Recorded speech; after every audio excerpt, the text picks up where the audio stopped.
Six Gun Productions. New media, new rules.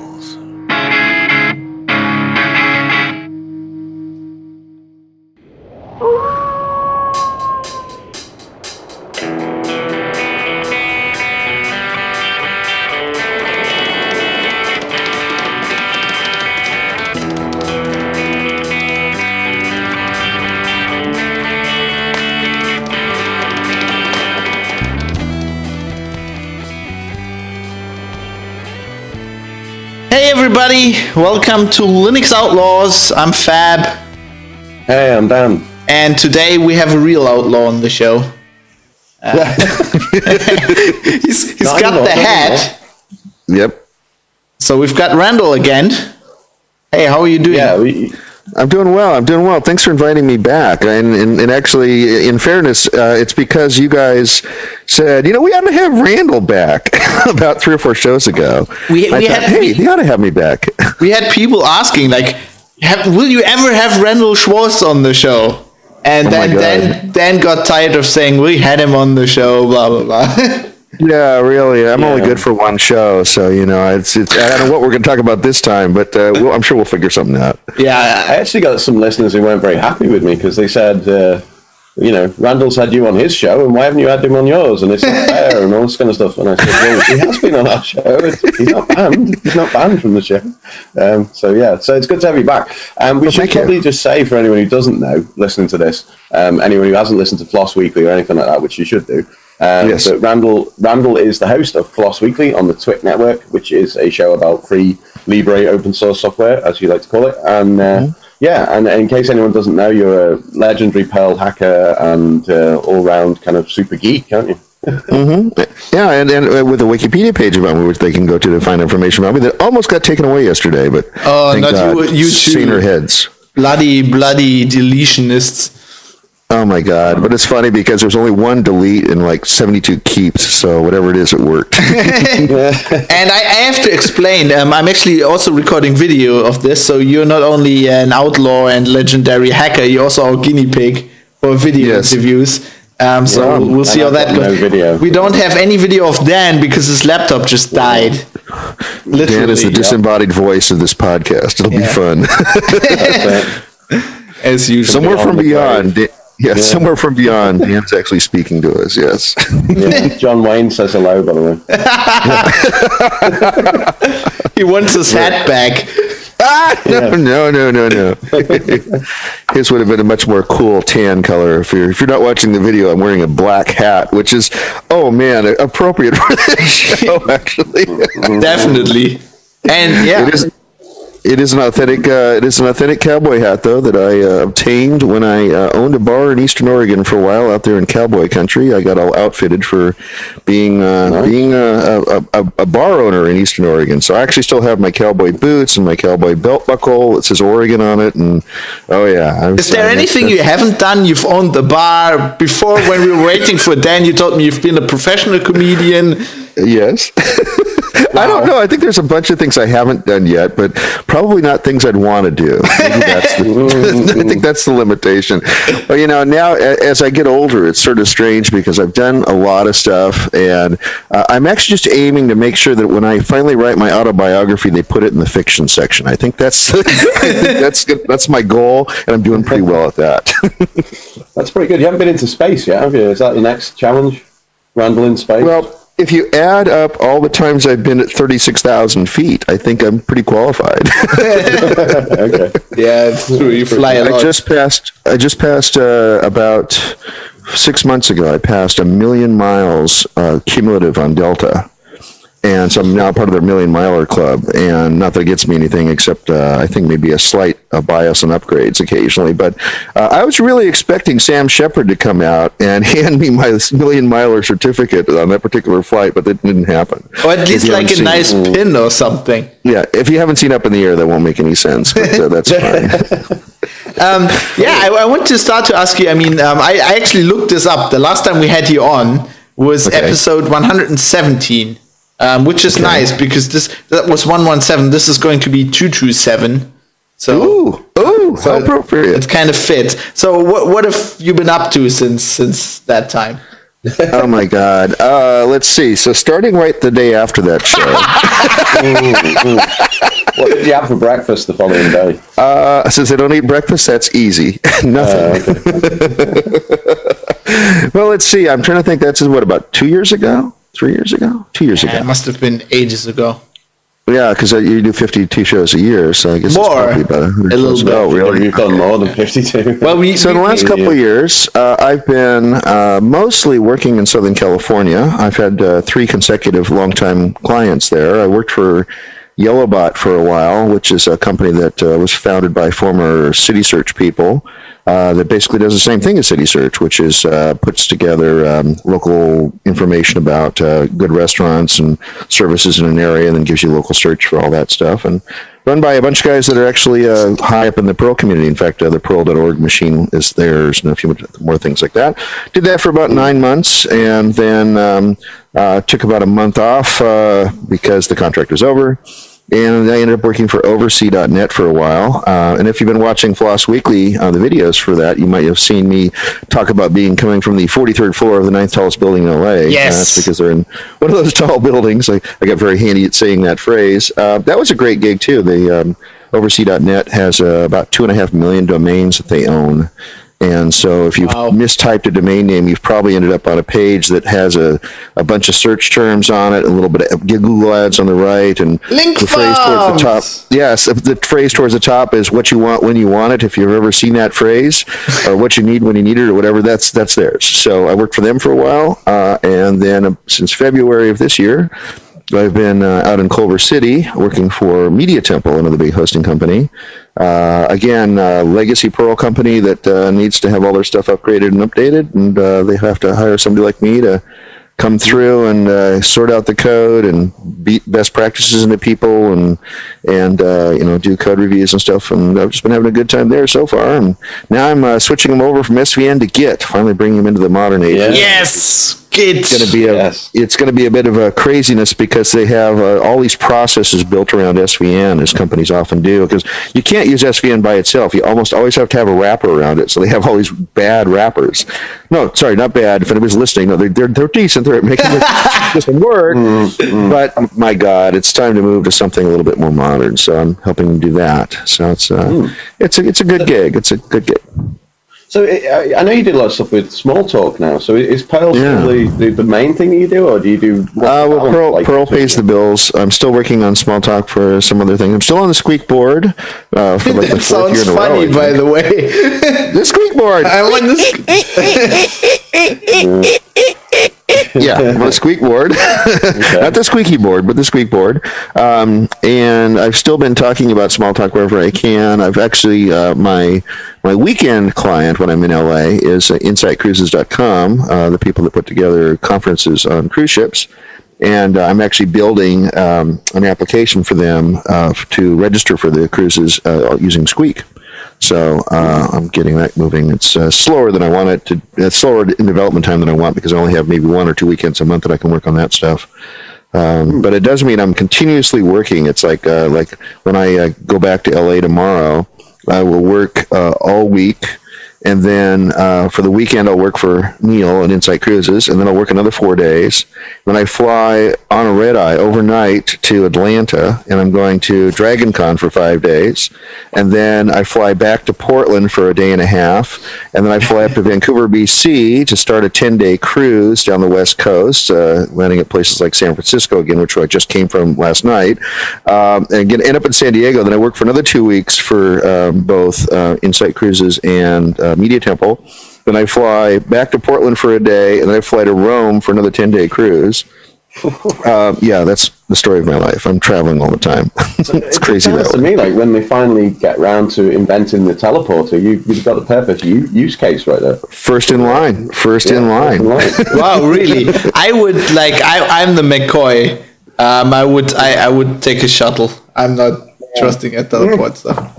Well, I tell you, if it breaks, I guess I just won't be around to notice. So it won't matter much. Well, it could be worse. You could be around twice, like evil Randall with a goatee. How would that be worse?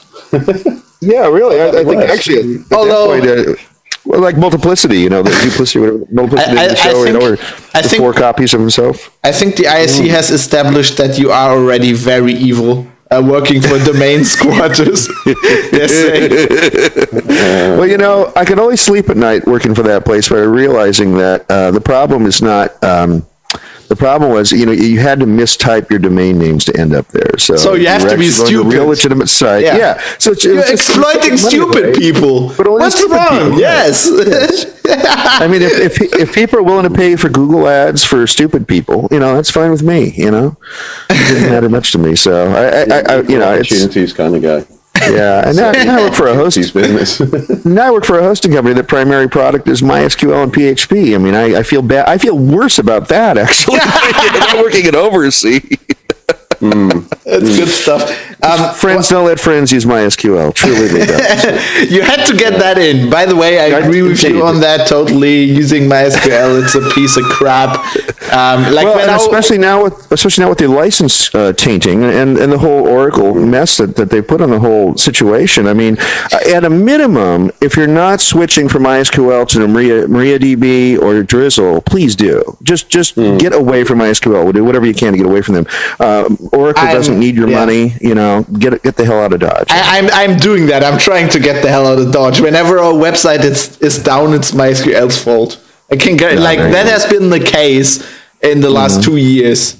Whenever it was down, it was a bloody thing. So look, we had an actual open source topic just now. How did that happen? Let's get that out. Let's get away from that. Something else I wanted to ask you before I forget. Have you ever been down to the new Twit place, the Brick? No, I haven't. I was within 30 miles of it this weekend. I was at a photography workshop with Chris Marquardt, who's on his own podcast, Tips from Germany. It does, yes, exactly. Tübingen in southern Germany. Yes, exactly. Actually, it's funny. There was a guy in this not podcast. There was a guy in this workshop who was also from Tübingen, except he didn't know Chris back when he was living there. That can't be there. Like only 4 people living in Tübingen. He said it was like around the corner. It was that close. But he'd moved to the U.S. I guess 4 or 5 years ago, and then he discovered Chris and had been listening to the podcast. And then finally ended up coming to one of the workshops, and it was weird. I could actually tell they had exactly the same accent, so that was pretty fun. My goal in life is to improve my English so much that I have less of an accent than Chris. Oh, good luck. I'm working on it. I'm working on it. Might. Exactly, yeah. Oh, screw you. Hey, I'm a quarter German, so I have to. Screw you, Randall. Did you pay for that hat? We're going to reruns. Yeah, going to rerun. So we did have a question from the listeners. That came in earlier today on Google Plus. Actually, you've obviously been involved with a lot of really big Perl books, seminal Perl books, and someone wanted me to ask you: Are you going to do any new Perl books? Are there new things coming? Well, first off, you have to realize the economics of writing a book, which is that it sucks. I mean, there are no economics. You get shafted. Yeah. Here's a typical book payout, just so everybody knows. I think didn't I discuss this last time on your show? Probably. I can't remember. Go on. Oh, great. So they're repeating. I remember. Last time you said it was like a car payment or something. Yeah, well, you're lucky if you make a car payment. It's more like you work for nights and weekends for an entire year, putting in probably 15, 20 hours a week for 50 weeks. So that's 1,000 hours. And your total payout is the advance, which is typically $5,000. And you never see another dime after that.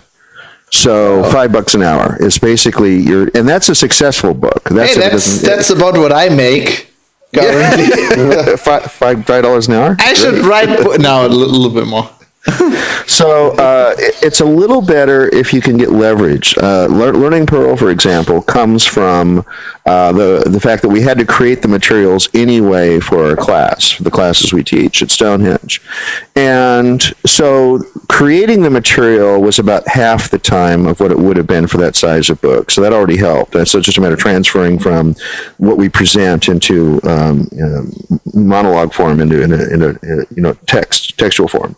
I'm sure there's a word for that, and I'm just completely blanking on it. The description, right? Anyway, So I saved half the time there, but the more important thing is that we use the book in our classes, and the book is an advertisement for the classes. So because I can leverage the book's existence into a lot more money by selling 20 classes instead of the pittance I get from learning Perl in actual royalties, that made it okay.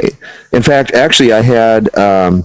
For a while, I was selling books by a link on my website. I was selling directly through Amazon. I was making more money on the Amazon kickback from my link than I was making from O'Reilly. I mean, that's how cheap this works out. It's just crazy. So, am I writing another book? If I want to make minimum wage, sure. I currently have the contract for Learning Perl for Perl 6, and I'm trying to figure out when I need to start that book. But I'm also trying to figure out what the market is for Perl 6, and I'm a little bit puzzled at that. And so I've been in conversation with Larry Wall and some other people about what to do next. I may instead, and I've been chatting about this online, so if you've seen it in Google Plus or other places where I've been, in my Perl blog, for example, I'm actually thinking that Perl 6 really is different enough from Perl 5 that it's really a separate language to choose. You're not going to upgrade anything from Perl 5 to Perl 6. You're going to choose Perl 6 as a standalone language, just like you would contemplate using Python. You're going to contemplate using Perl 6. But there's a chicken and egg problem there, which is why would you contemplate using Perl 6 when there's nothing for it? So what I want to do is get together some people who are interested in doing this and build a compelling, well, I'm thinking web framework, something that is architected and has enough juice to it. The same way Rails propelled Ruby into existence, I think a good web framework for Perl 6 will propel it into being recently used. And with that, then I can build courseware around that. I can build books then around that courseware, and that will be my next book. So that's at least 2 years out, though. Probably nothing next month or next year. So if it's like a separate language, is it still worse than Python? What I've seen in Perl 6, I want to use. I think it's a well-designed language. It has a lot of really cool features, and I'm sad that it's taken 11 years to kind of come to the place where there's a usable beta, which I would consider Rakudo Star at this point. But there's still a lot more work to be done on it, like getting threads working and getting it to go faster and getting saving of bytecode so you can launch from somewhere in the middle of the process instead of compiling everything every time. See, people, I tried to fight with him. He's evading the question. I'm a very diplomatic guy. Yeah, you must have heard this before. I am really as well, people just think that. I'm not very strongly opinionated about things, except that MySQL sucks and PHP is close.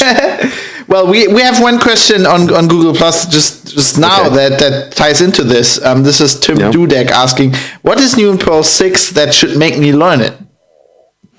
I think that if you like Ruby and you like Python and you like languages that build DSLs, I think you're going to really like Perl 6.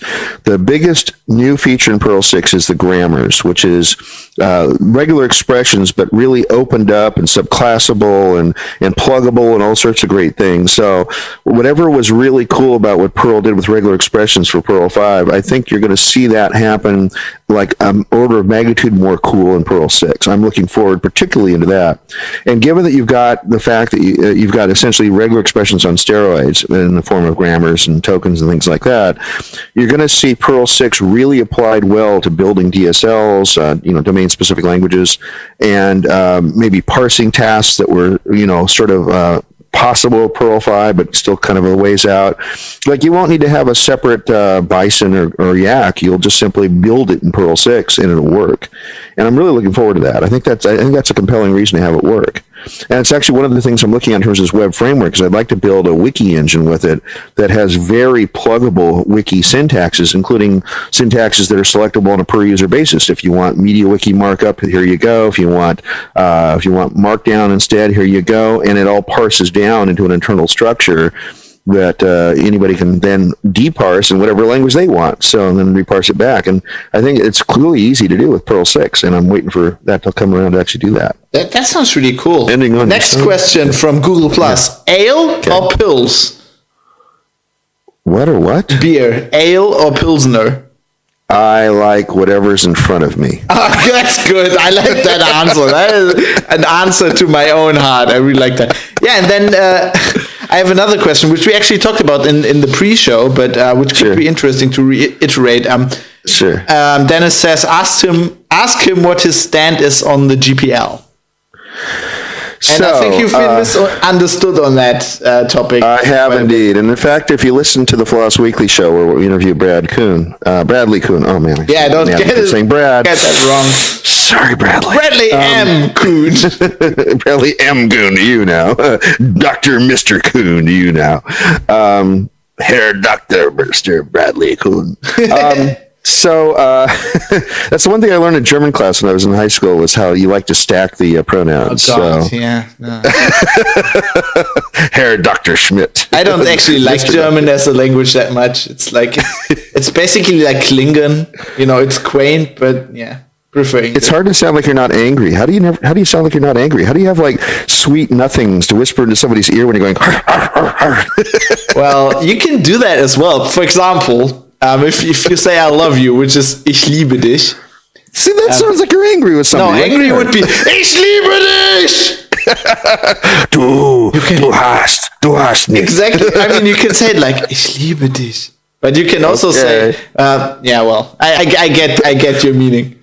So there was a question. It was derailed it already. The GPL. Yes. Back to the GPL. So I'm all for people having the right to choose their own license. If what they see in the GPL works for them, please, by all means, use it. I don't have any problems with people choosing the GPL as long as what they're aware is that by choosing the GPL, there will be a whole bunch of communities out there that cannot touch your code, cannot use it, and take advantage of it. So if you choose the GPL, you're also choosing to limit the way your code can be used by the world. If you choose a more liberal license like Apache or Perl's artistic license or the BSD license family, your code will be used, I guarantee, in more places. Yeah. Now, the problem with that is the code may be used in ways you don't like. In evil places! But if what you want is to make an impression in the world and have your code be used by more places, then do not choose the GPL. And I tell you, we interviewed Richard Hipp, who did SQLite for Floss Weekly around, I think, episode 45 or so, somewhere back in the early days. And I remember the humility that the guy has, but his code is everywhere. It's in every single smartphone. It's in every OS X. It's in every Chrome app. It's in every, this SQLite is everywhere, right? He put it under essentially a public domain license. It's even like, which is in a few countries doesn't even qualify. But he basically said, just take this. I would rather it be used by more people, and I don't care about, making sure it contributes back to me, whatever. He didn't care about that. He just said, I want this to be used. Let me guess, he wasn't German. Probably. Some kind of hippie. Yeah, I don't know, but so that's the choice you're making. If you want you must contribute back and you must not lock up your sources, the protections that the GPL offers, by all means use that. But know that by choosing the GPL, you're also choosing to severely restrict the community size that you will eventually get to. So there, I choose to severely restrict my community size. Don't make me break out my fake German. You recently did your talk down in Frisley in Brazil, which is a massive conference down there. And exactly. You were talking about lessons learned from Flossing Weekly. Indeed. Now, I'm sure people have probably heard that, but as doing the podcast made a difference to your kind of, I was going to say to your life, that's a bit dramatic, to your career and stuff. It's completely changed me. I've heard you on Floss Weekly and stuff like that. Does that give you a boost in profile in some way? From which side? Has it changed how I am about the world or how the world is about me? How the world is about you, I mean. Although you were already quite well known, so maybe it didn't. No, actually, and this is something it just keeps dawning on me every time I go to a new conference or hang out somewhere. Very, very, very direct terms. About 5 years ago, when I would go to OSCON, lots of people would come up to me and say, my God, love the Perl books. Thank you for doing those. Changed my life, changed my career because of it, that sort of thing. And I was always honored by that. It was just an amazing treat to actually really speak with people that had been impacted by the fact that I sat at my laptop, 10 years earlier and had typed away, sitting in a pub, of course, but sitting at a laptop, typing away, doing this stuff. And there is a disconnect. Of course, I had the privilege of being in classrooms, in 1 or 2 weeks a month. So I would see the impact sort of directly there over and over again. But to actually hear from people that had bought my book and literally changed careers sometimes, that was great. But starting about a year into the Floss Weekly cycle, when I picked it up, I think in 2007, that's when I started. So in 2008, maybe at the end of 2008, maybe summer of 2009. When I went to OSCON in the summer of 2009, more people came up to me and said, love Floss Weekly, than talked to me about Perl. It was about 50-50, but it's slightly edged towards Floss Weekly. And this year, when I was at OSCON just a few weeks ago, I think I got maybe 2 or 3 compliments about Perl and about 30 about Floss Weekly.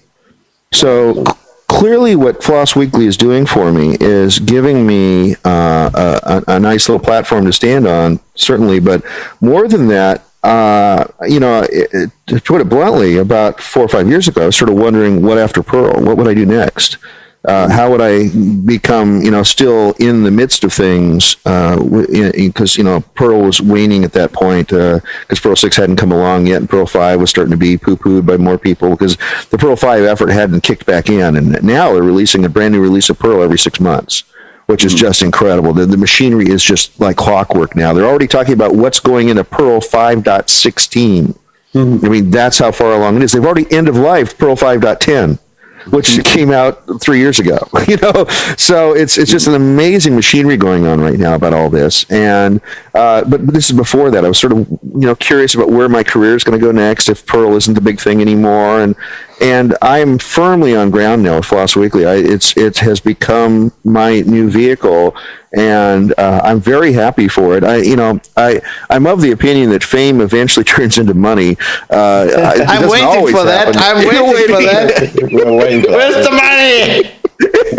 Show me the money. Show me the money. Pay me my money, When you go to a shop and you say, I'd like that sandwich, and they go, what have you got? And it's whatever, $5 or something, and you say, but I'm famous. They don't give it to you. So well, it hasn't happened yet either, but it is nice because I get to chat with a lot of more interesting people and hang out in cooler crowds, I guess.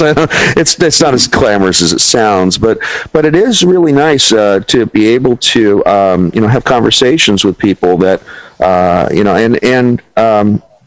part of the reason I'm at Media Temple is because people said, we listen, a lot of us here listen to Floss Weekly. We all use Perl here, but, you're also the guy who listen to every week. And that's part of the reason I'm there. So if it gets me gigs, it's a good thing. Isn't that an amazing feeling that people listen to your show? I mean, it didn't got me gigs, but we had this thing when Campbell Barton from the Blender Foundation said, they listened to Link's Outlaws while they did their movie project. I just thought that's an awesome feeling.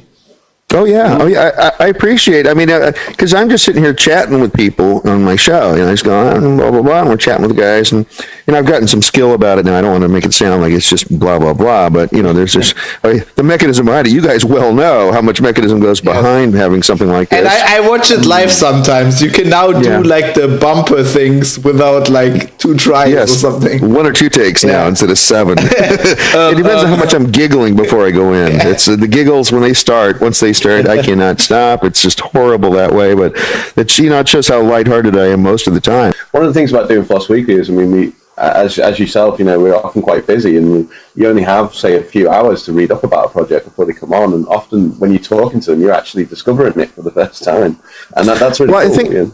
I think in that respect, what I'm doing is I'm being a proxy for the audience. So I don't feel bad not knowing about a project. I do want to get what the scope is so I can figure out if there's something I want to maybe go research ahead of time. But yeah, the dirty little secret in the show is I really don't start researching until the hour before the show. I just don't have time to do it any other way. Is there anybody who does podcasts any other way?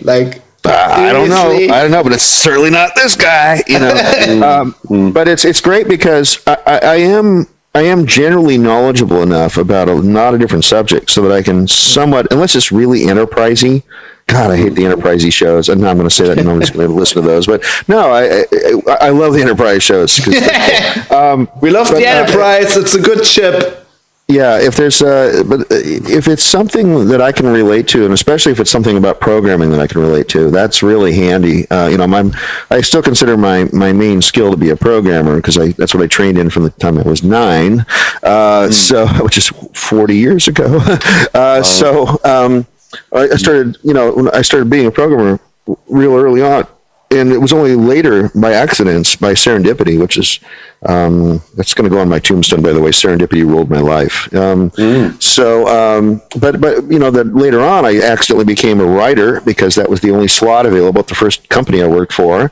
And then you keep going forward with that all the way down to the point where I got Floss Weekly sort of accidentally. And look what it's done for my life. I mean, my life has been a series of fortunate accidents. A few unfortunate ones too, but the fortunate ones have sort of made up for it. So I'm pretty happy about that. Oh, that's cool. And you're obviously you do a lot of karaoke stuff. We talked to you about that last time. So have you added new songs to your repertoire? And I'm always trying to stretch out a new. Let's see. Since in the last 2 years, one of the ones I've added was "If I Were a Rich Man" from Fiddler on the Roof. Wow. And it turns out I did it because my mom had come to see me at karaoke for the first time.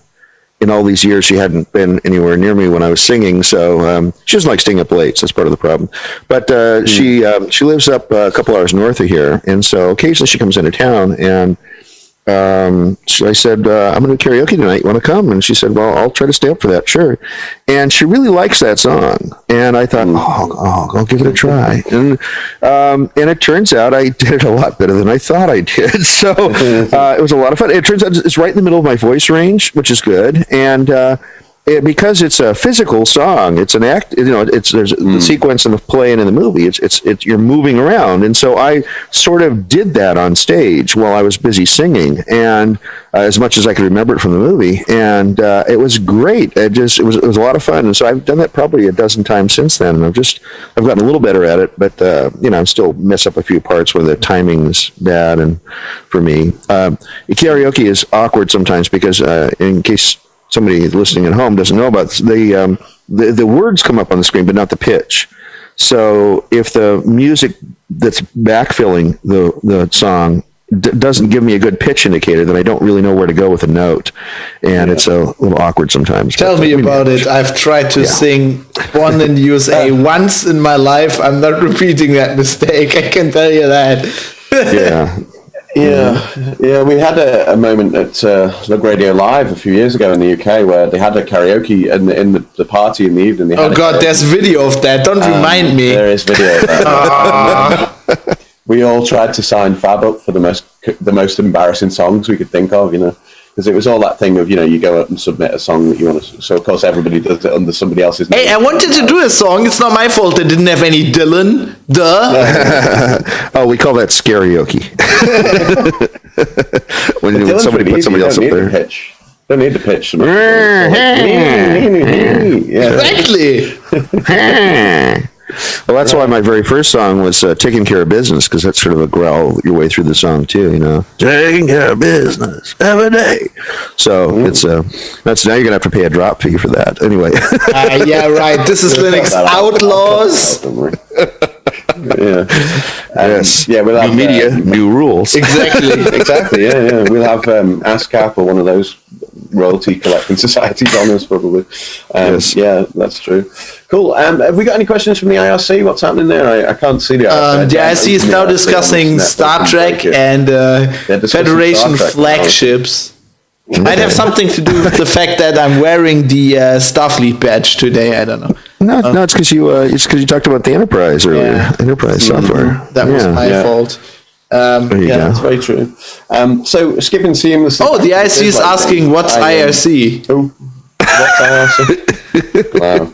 I don't even know where they are. Where am I? What is this? What? Who's this guy with the hat? I type and other people type back. How is that working? Are they bots? What's a bot? And the really bad thing is they're all wrong. Maybe everybody is a bot, and I'm the only real person here. No, yeah, that's true. We're getting into some. Well, we don't have any picture of Dan. This is Philosophy Weekly. Philosophy Outlaws. Yeah. So, are the chat room still discussing Star Trek, or have they got anything? I don't know what they're interesting to say. They're now discussing Postgres. We're getting into TLLTS. Foul language. Foul language. Okay. Yeah, I don't know. Okay. So, right. DragonCon, we could talk about DragonCon. Oh, yeah, that's coming up, isn't it? And it's really big. 30, did you say 30,000? 30 or 40,000, right. Basically, they're only fire-coded for 15,000, so it's all they can ever say that actually attend, but the real numbers leak out eventually at being something closer to 30 or 40,000. And what it does is it takes over the 3 or 4 biggest hotels in Atlanta, and it goes from it's Labor Day weekend, which is Labor Day weekend, which this year would be September 1st through 5th. So I'm arriving Thursday I'm arriving Thursday morning. I'm actually taking a red eye overnight, and then I'm going to check into the hotel as early as possible, and then get a long nap so I can be up for Thursday night. Which is part of the craziness. I'm not leaving LA till 11 p.m. I mean, it's just a nutty day.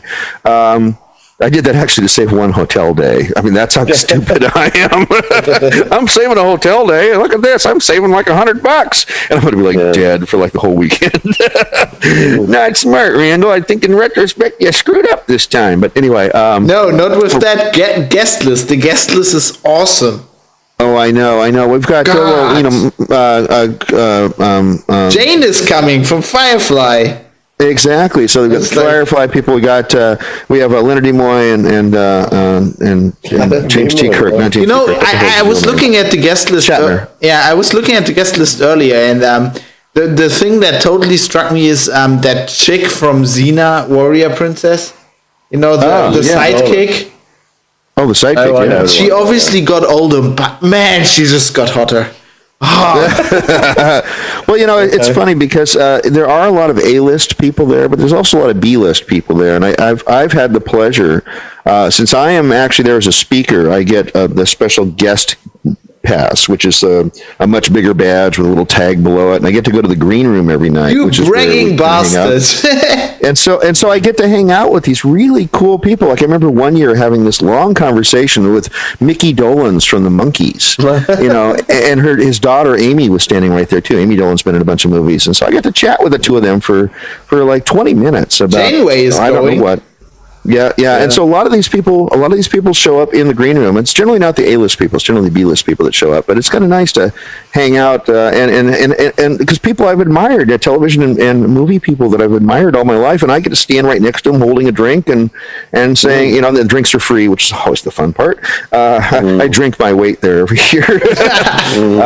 I have been, the staff there have been very kind to me. I've actually been walked home a couple of times. That's how bad it's been.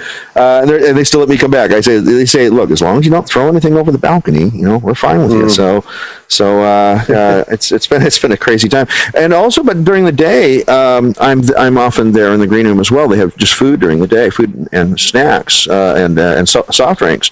But I've met some very cool, science fiction, fantasy authors and computer game creators, and it's this lady that writes books about ghosts and apparitions and things, and another really great guy that writes horror novels. But he's a kind old gentleman. He's writing these horror novels. It's like, wow, where does this come from for you? It's just because you wouldn't imagine it from talking with the guy. And so it's been great doing that. And meeting those kinds of people, and a lot of them know of me, which is just bizarre. So I have a bigger audience than I thought I did. So that's been really handy. But then I'm on the EFF track there every year, and the EFF track, Electron Frontier Foundation track, and I'm always on the Hacker 101 and Hacker 201 panels. And these are where the audience gets to ask questions of a panel of notorious, a few borderline black hat guys, and a few really, really cool guys wearing white hats all the time. But he's wearing a black hat, just to point out here. Yeah, I am wearing a black hat for those who aren't watching the video, just for the fun of it, just for the show. But like you would imagine that every other panelist besides me has a lock-picking kit in their pocket. That's the kind of people they are. So we get a lot of good questions. They hardly ever ask me any questions, but they might ask questions like, what's the best Unix shell and stuff like that, because it's really overall computer geeky stuff.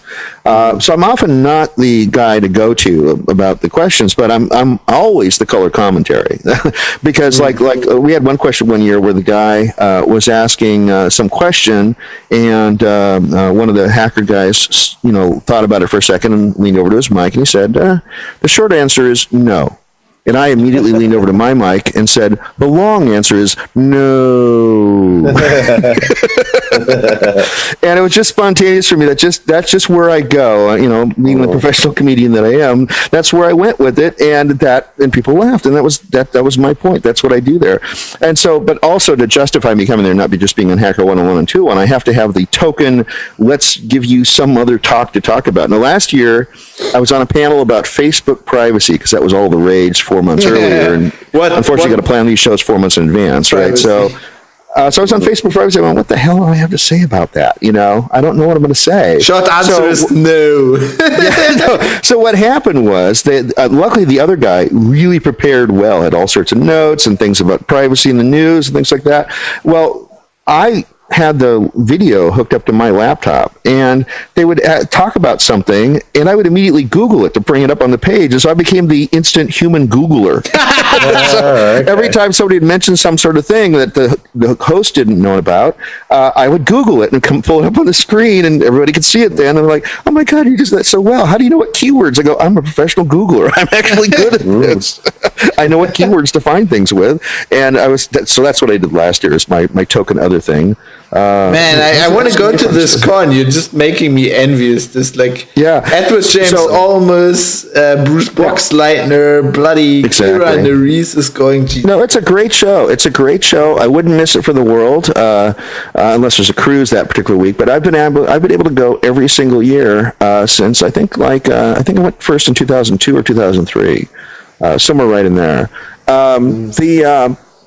But the other thing, so Hacker 101, they ask questions, but Hacker 201 is later in the evening, and we smuggle in all sorts of alcohol. They know we do this, so it's not like any secret. But we smuggle in all this alcohol. Let's say that the conference organizers know it, but the hotel doesn't. Well, they do now. And the question is... No, they're not listening to Links Outlaws. Come on. Don't worry. Okay. Don't worry. They smuggle all this alcohol, and it's all sitting in front of us. And if anybody asks a good question, they get a free bottle or whatever, so they get a free drink. And of course, since all the alcohol is sitting in front of us, we start drinking. And so I've gotten pretty smashed at Hacker 201 a couple of things. That's like a 2-hour thing late in the evening.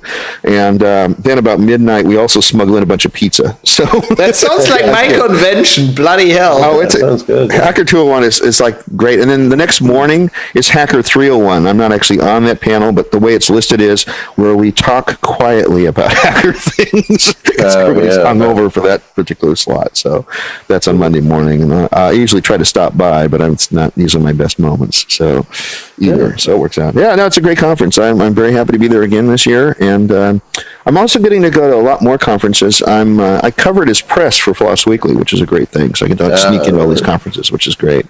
We'll have to get you to OCCamp. Yeah, I haven't paid for a conference in about 15 years, and I'm about to break a record. So I've either been a speaker or now I go as press. Whatever I can do. Yeah, I'm done with doing that as well. I got into one or two conferences as press when I said I was from Linux Outlaws. Great! As press, that tells you they give press passes to anybody who asks. But that actually is. I mean, you're going to talk about whatever you see there in the show, so it's a promotion for them, and it's exactly why they want press people there. I think the most unusual use I did of that was in 98, 99, somewhere in there, I put up $5,000 for a guy to buy a web server to start his company, and I owned a portion of the company as a result. And it turned out that in the course of a couple of years, he got to be the number 2 visited site for hints and tricks about console games. It was, what's the name of the site? Damn it, I can't remember. But they got bought eventually. See, now you're making me swear finally. Look at this. Stop that. Yes, good. I've been listening to him for a while, and I'm starting to curse. But maybe it's the Diet Coke I'm drinking. I don't know. It's something. Anyway, what was the name of the thing? GamesDomain.com. Big gaming site back in 98, 99. And he had bought it with my investment and, got some money back out of it eventually when the thing got sold. And that's it's time to go. That's the ice cream truck at Dan's place. Just disregard that. Okay. Sorry. I think it's MI5. Time to go. I think it's MI5, but he says it's an ice cream truck. Yeah, I live near a train line, and everyone keeps saying to me, "Aren't the trains really noisy?" And to be honest, they're not that bad. The most annoying thing is the ice cream van. The fucking ice cream van. There you go. Outside my window with this thing on. The worst thing is you won't even ship the ice cream through the window or anything. So GamesDomain.com is this great site, and we got to go to E3 as a result because we're part of the whole gaming scene, and so me and a couple of the other programmers that worked on Games Domain and the owner all got to go to E3. And so when it was the day before the conference, I said, "So did you get us exhibitor passes or what? How are we here?" And they went, "No, I thought I would just pay at the door." And I went, "Are you kidding me? We run GamesDomain.com, the second most visited site on console games, and you didn't even get like a booth or something or some sort of comp deal or something?" And I was like freaked out. I was like, "Come on, I can't pay for this. There's no way I want to break a record." And then it was only like 5 years, but I didn't want to break the record. So as we're walking towards the door, I keep thinking, "What am I going to do? What am I going to get in for free? How am I going to get in for free?" And I see this press line where people come in for press. And sure enough, one of the magazine publishers they listed was the people who had published Web Techniques, which I was a writer for. So I said, "Oh, I'm press. So I divert over to there, and they said in order to register, of course, you have to have some materials with you to prove that you're in the right kind of press, right? And I just walked up and I just stared at the lady, and they said, "I'm press, and where do I sign up?" And they said, "So do you have a sample?" I go, "I didn't bring it with me." And I just stood there. She said, "Oh, okay." And I went right over to What do you expect me to bring the New York Times? What are you talking about? So I signed up, and I get this really cool badge, and they, of course, got little retail badges. I got the really cool press badge, and all weekend at E3, everybody was like, "Oh, here, come back to the special room where we're showing the new demo of this and that." I'm like, cool. In fact, I remember like the first day, I was getting so many free handouts from everybody being press. And they all say, "What do you write for?" And I just say, "I freelance." And so I got so many handouts that I said, "Well, I wish somebody had like a backpack or something from this." And the second day, as I'm walking in, this guy with a hand truck has all these boxes on it. And as I'm walking by him, he goes, press guy, over here." And I walk over, and he hands me a backpack. So I got a free backpack for being a press guy. And my buddy, said, "Where'd you get that?" And I go, "Press." Yeah, it's the answer to everything. We're learning. I'm writing this all down. We're recording it. You don't need to write it down. Oh, good call. We'll transcribe it later. On the ball.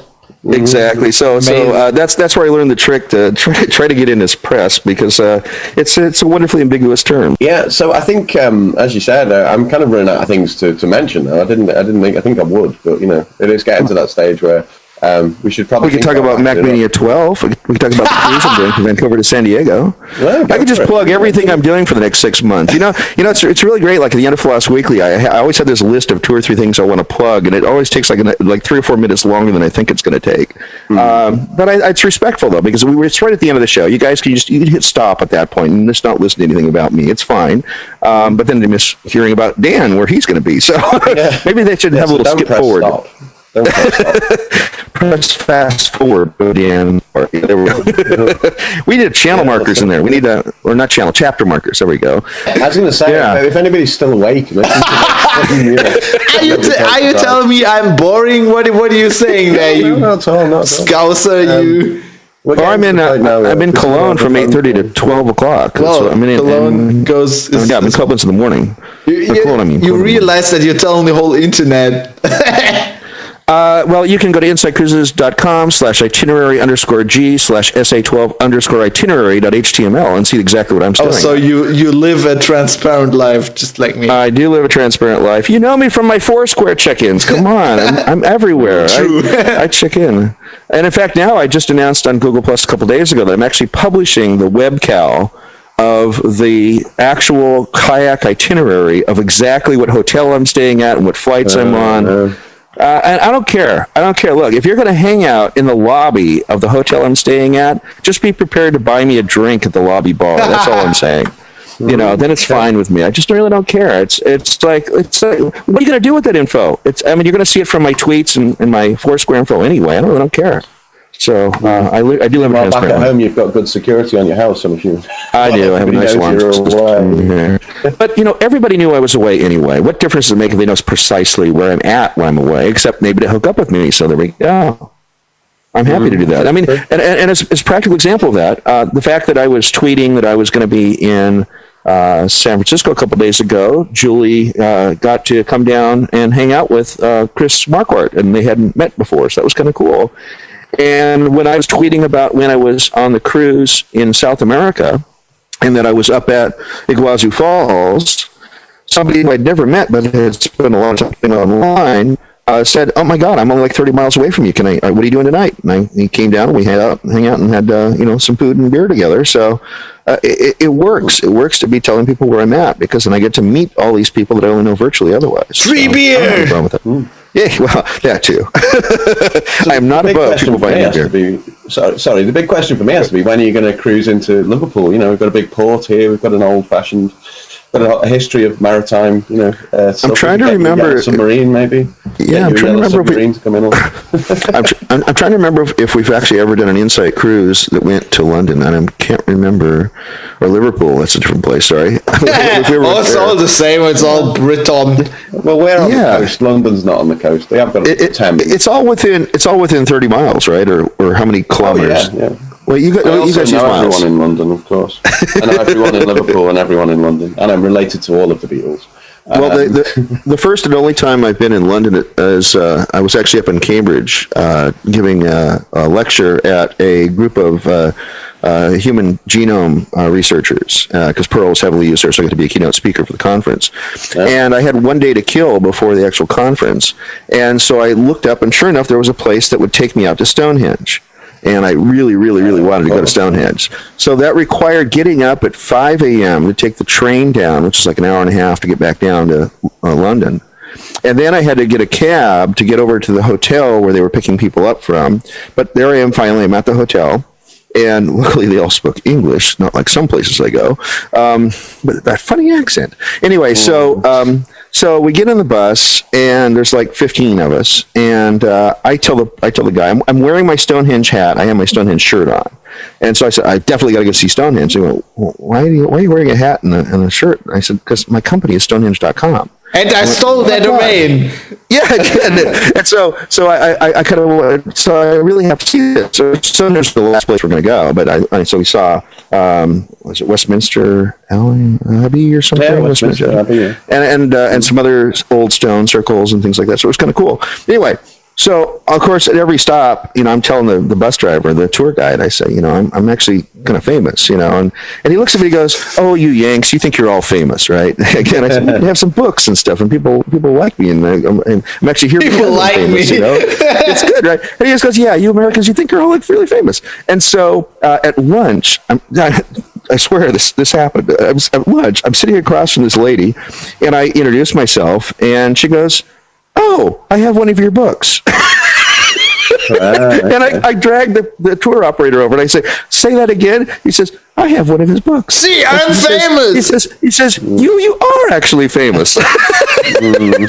And so for the whole rest of the trip, he would point out some direction and something, then he'd go, "And for the famous Yank back there," it's over to our left or whatever, right? And it was you're just making fun of me the entire rest of the way, which is really cool. So I had a great time. It was just, but I actually have been to Stonehenge one and only time, and I went on the wrong day to actually go up and touch the rocks, though. Too bad. I missed it by a day. That same tour operation, actually twice a month, he actually gets to go touch the rocks, and I missed it by a day. So you don't wear them away or whatever?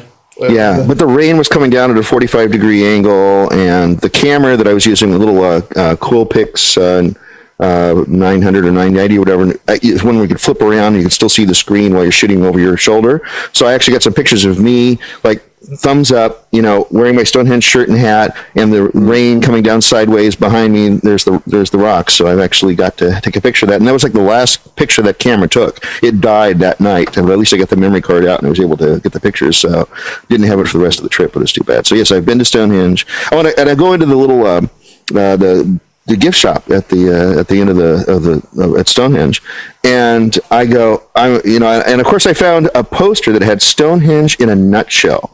Now, how much more overlapping could you get than that? Yeah. So of course I had to buy that. Trademark?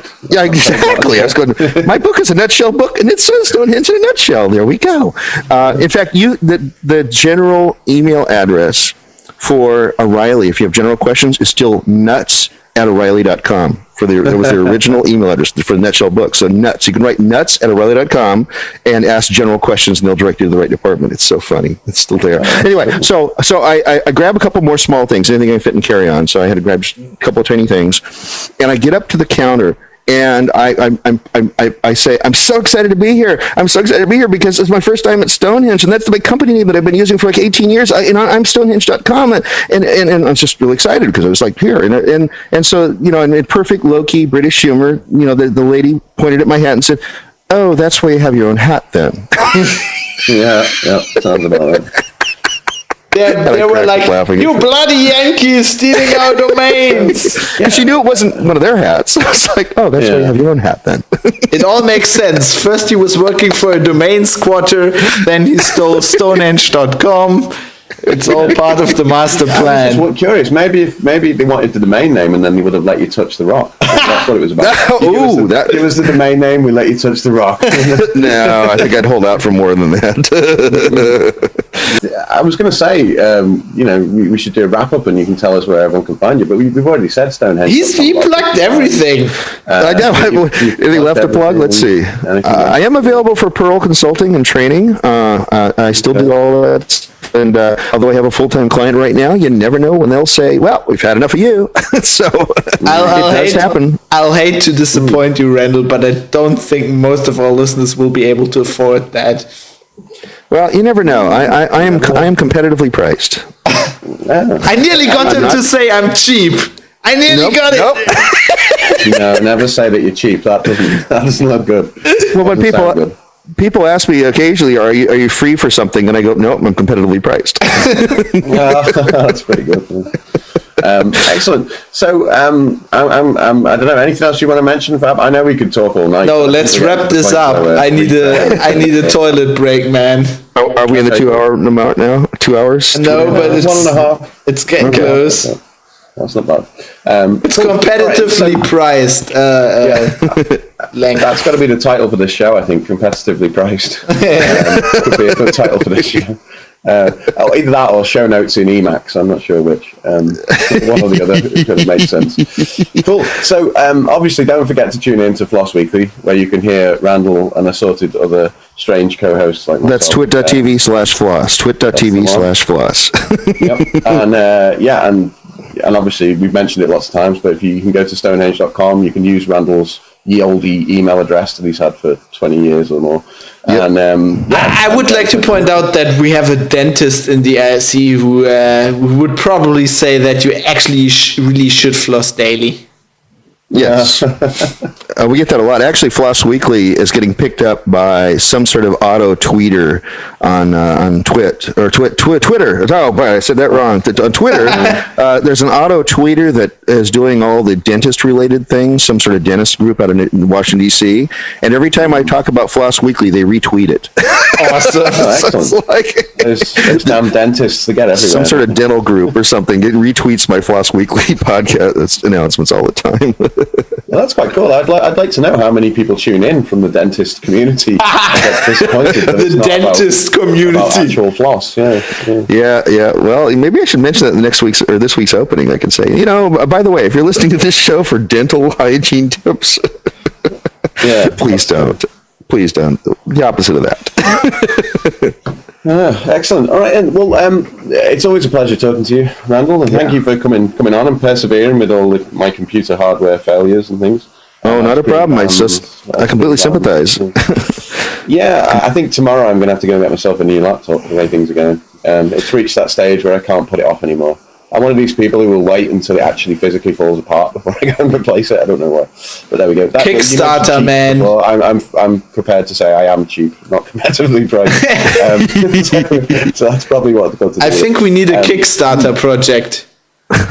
Yeah, maybe. Yeah. Well, I also want to say thanks for having me on. It's been a lot of fun, and a lot of fun chatting with you, and I finally got to see what Fab looks like when he's moving, so that's cool. My hair, behold!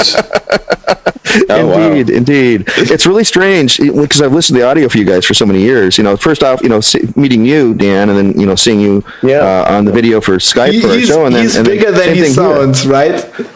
Yeah, bigger than I sound. Wow, you're a lot darker today than you're usually. Yeah, it's my new look. More mysterious.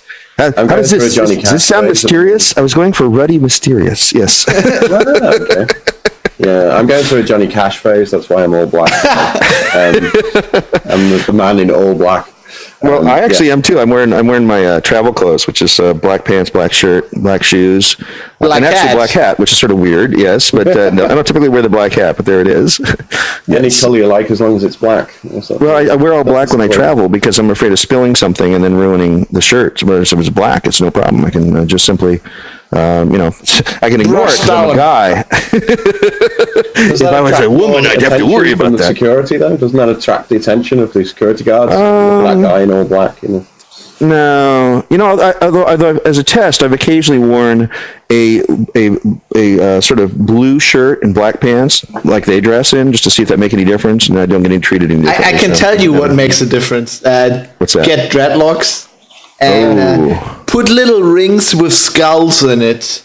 And then, yes, that works. You get pulled over at some point there. Profiling, that's the way it works. But I have been backscatter scanned so many times now. Well, I haven't done that, but they always pick me out at random, in air quotes. At random, random my ass. So I always tweet right after that. I always say, just after I get past security, then I always tweet, like if it was LA, which happens all the time now because they scan everybody. I say, somewhere in LAX in a darkened room, some TSA agent just lost his lunch looking at my naked body. Yeah. I thought maybe they were going to make a clone of you somewhere. They're basically cloning. We're back to this multiplicity. Evil thing. Randall. Indeed. Yeah, evil. I'm not already evil enough. There we go. You don't have a mustache. You can't be, you're not a goatee. You can't be. Yeah, I know. Here we are, dragging the show on after we've already said goodbye. But thanks guys for having me on. I really appreciate it. No problem. We'll speak to you again soon. So what have we got? 127 was that? 117, and this is 227. Yep. So then we need to get you back for 237 or 217. 337. 337. There we go. Well, that's going to be a way off. Maybe we can do it before that. Well, that's a nice octal number, though. I'll see you next year on the Rhine. Exactly. Our beautiful river here. Very good. Maybe I'll get to meet Chris Marquardt, too, because he's going to be on that ship, too. Yeah, I just checked out its Mania. It's my cruise. Oh, that's your kind of cruise. Yes. Excellent. All right, and we'll how much are torpedoes? How much can you buy, like, surplus torpedoes? You need my yellow submarine again, don't you? You need my. I'll lend you the yellow submarine when we get some torpedoes. But LSD torpedoes. Yeah, right. And let's let Randall go, and then I need a break as well. My voice is breaking up. So we'll speak to you again very soon. Thank you for coming on, and thank you. Keep flossing weekly or daily in a dental. Live long and prosper. Indeed.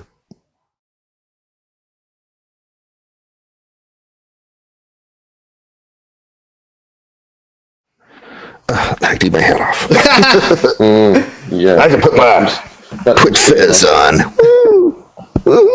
That thing is really distracting, isn't it? It is. That's part of the joke of it, though. I think I'm going to take that with me on this trip, so I can use that for my openings. I've had the cap for long enough. It's time to put the twit fizz on. Oh yeah, because this trip is also going to be. I'm going to be at DragonCon right after that. So whatever hat I take is perfect for that.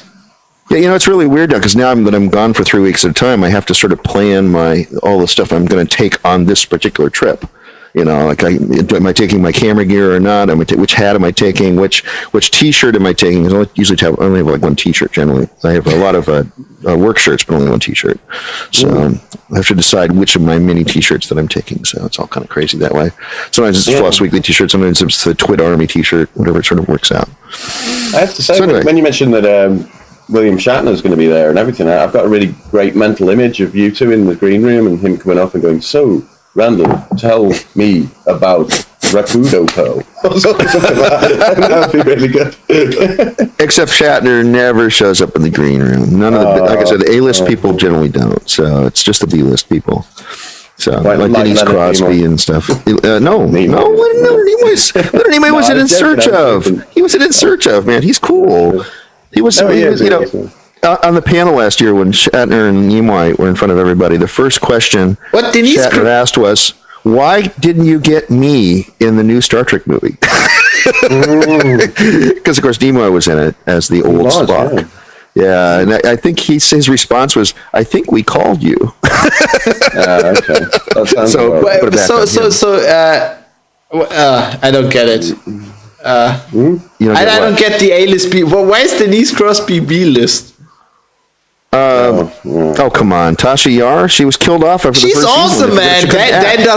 Dan doesn't even know who we are talking about. She's awesome. I do know. You said that's the blonde woman who died at the. Yeah. Wow. From the slime creature. She's awesome, man. See, I do know. she's a great actress until she opens her mouth.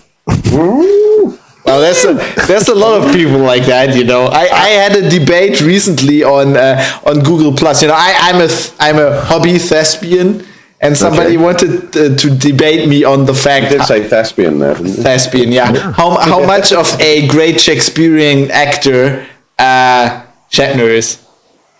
Okay. Not so much. Yeah. Okay. Yeah. I first thought he meant Patrick Stewart, but it turned out he really did mean Shatner. Yes, exactly. Not a Shakespeare guy. Well, I can tell from the way that I just described Denise Crosby. She's not going to be returning any of my phone calls now. Not like she would before, but that's okay. We'll speak to you soon. Take care. Hey, when's this going out? Is this going out today? No. It'll be a few days. Oh, you're not like the Twit Cottage where you can actually get it out the same day? No. Well, we've actually got 3 shows waiting to go out. So this is the third show. We also do not make any money on this. Yeah. Hey, let me know when I should announce it on Floss. I'll send you an email as soon as it goes out. Yeah, remember, when you know that's going to go out, because what I want to do is promote it forward on Floss. Okay. So make sure that if you're going to send it out between one Wednesday and the next, that's when I want to know. Okay, I will tell you. Very good. All right, guys. Okay. Cool. Dan, it was great not seeing you. Yeah. I'm always better when you can't see me. Don't worry, I've heard that before. I know you're in there somewhere. There's got to be a pony in here somewhere. You've got a great radio voice, man. All I can tell you is it's like Tron in here. I'm trapped in a computer world. I'm trying to get out. Alrighty, guys. I got to go. Yeah. See ya. Take it easy, man. Where's the off button here? It must be the big X here. There it is. Get me out of here, Spock. There's Scotty or somebody. Sulu, get me out of here. Okay, Captain. All right. See ya.